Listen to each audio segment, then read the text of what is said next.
For regular videos on ancient cultures and forgotten civilizations, please subscribe. A more recent pseudoscience is precisionism, an idea popularized by a machinist named Christopher Dunn. The basic concept is that certain ancient artifacts, almost always stone artifacts, have been made so precisely that it would have been impossible for known ancient peoples to have made them. The intent here is to attribute the manufacture of these items to an unknown civilization with more advanced tools. This idea is based on the premise that accuracy in manufacture is determined by the tool, not by the person or persons operating the tool. Now, this is a claim that has never been accepted by the scientific community, nor has anyone ever attempted to demonstrate it to be true in a study published in a scientific journal. It is merely an assumption. The only support for it you will ever hear is an argument from authority, such as someone saying, well, I'm an engineer, or I'm a stonemason, or I'm a fill in the blank, and I know this is true. They want you to accept it because of who is saying it, rather than on the argument itself. That should raise a red flag right there. Not only has this principle never been supported by any scientific research, but it is demonstrably irrational for several reasons. First of all, a tool, no matter how advanced, is only as effective as the person operating it. This is well known simply from experience.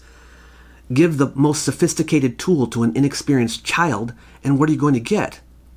Similarly, you can give a skilled artisan a random rock and a piece of stone, and they can create a masterpiece.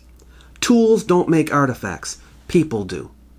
Second, it ignores all the evidence from periods when we are absolutely certain what the tools were, such as the medieval period, when amazingly precise stonework was crafted. But there wasn't any super advanced machinery. There were no computers.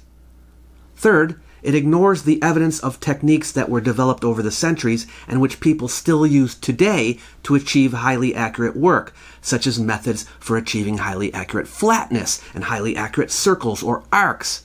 For thousands of years, artisans have known that if you spin an object on a mount that is fixed to an arbor, and the abrading tool is anchored so it doesn't move while working the surface, you're going to get a perfectly round object. The less pressure from the tool, and the faster the spin, the more accurate it will be. Fourth, the emphasis on stone manufacture and not on other material suggests that the argument is primarily based on the difficulty of cutting stone rather than on the precision itself. Fifth, it reasons backwards from the finished product, assuming that the object as they see it was exactly what the artisan intended. Even imperfection they attribute to intent.